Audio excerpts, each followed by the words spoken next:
The old squire, he was a rich man, thought he could have anything he wanted with money.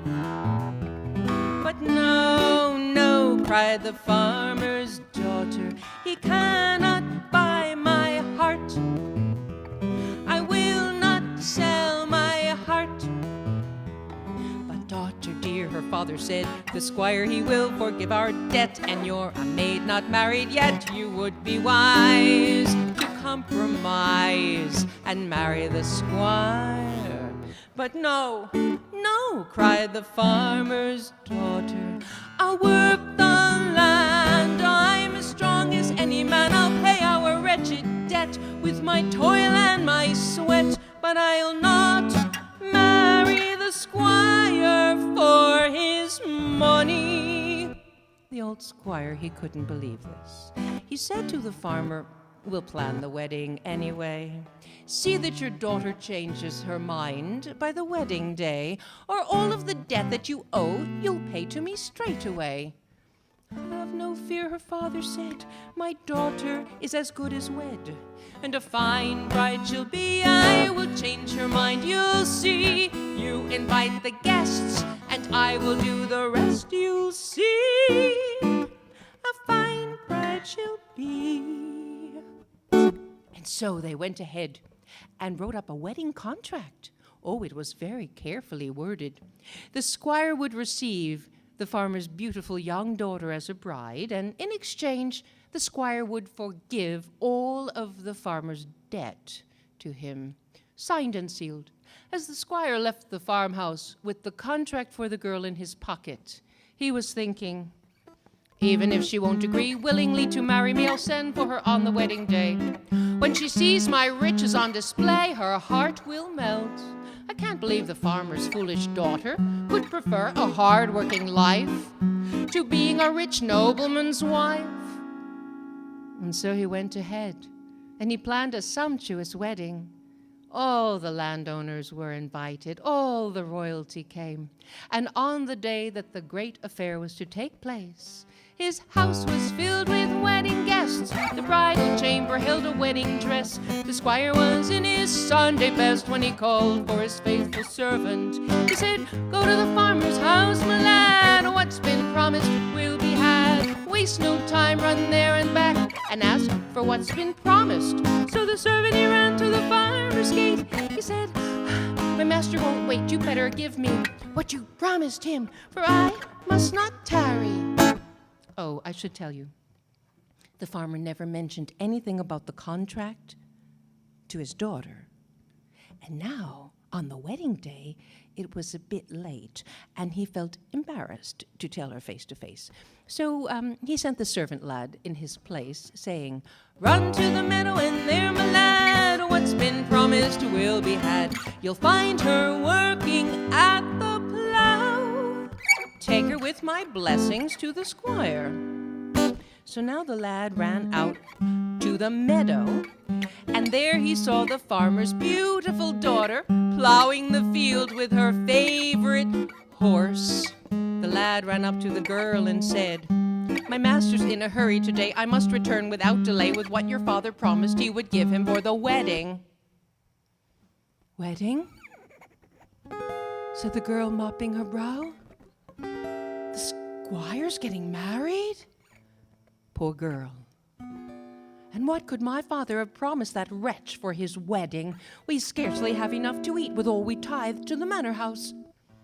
Well, I don't know. Exactly. The squire told me to go to your father's house and ask for what's been promised. And when I did that, your father said just now, you'll find her working at the plow. Take her with my blessings to the squire. Suddenly she understood, and she said, with a little twinkle in her eye, at the plow, is it? Oh, well, my father must have meant this horse. Take her with my blessings, please. I hope she satisfies the squire's needs. The lad jumped on the horse's back, and he rode like the wind back to the squire's house again. Leaving that horse out, he went in, saying, "Sire, she's a beauty. She's standing outside the door." "You left her outside? How rude. Don't leave her outside. Bring her up to the bridal chamber." "The bridal chamber, sire?" "Do as I say without delay, lad. Don't cross me. It's my wedding day." "Whatever you say." Moments later, the lad came down the great stone steps of the manor house. He was patting his bruises and wiping his brow, and he said, "Sire, that was a difficult job you had me do, sir. Sir, she was wild. Sir, she was rather unruly, sir. Sir, she kicked me. I had to tie her to the bedpost." "You tied her?" "Oh, very lightly, sir. I suspect she's rather special to you, sir." "Indeed, and she's quite stubborn, I see. But you did manage to get her into the room." "Oh, yes, I did, sir, I did." "Well, then she must have seen the dress. I had that wedding dress imported from Paris. Why, the bodice is a fortune in rubies and pearls. When she saw that gown laid out upon the bed with the flowers and the veil, oh, she must have been impressed. Tell me, lad, when she saw the dress, what did she say?" "Not much." "Well, maybe when she sees the wedding feast, her heart will soften.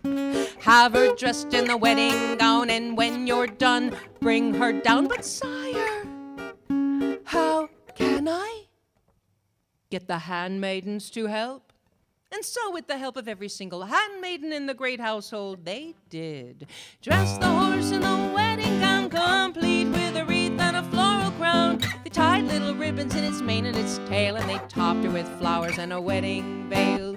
Meanwhile, down at the wedding feast, the squire walked proud and tall through the hall, and when he heard the commotion in the passageway, he said to his elegant guests, "Hark! I hear her coming. My passions are ablaze. With the greatest of pride, gather round, everyone. I want to introduce you all to the squire's new bride." And as the great door swung open, a wild-eyed horse in a white wedding gown, complete with a wreath and a floral crown, was laid kicking through the door. Well, the wedding guests' laughter shook the rafters. The squire gagged and gawked at what he saw.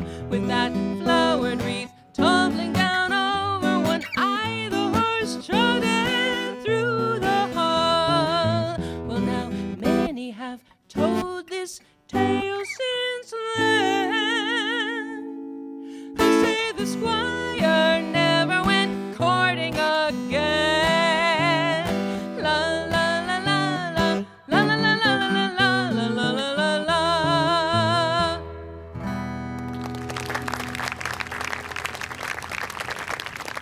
Oh, thank you.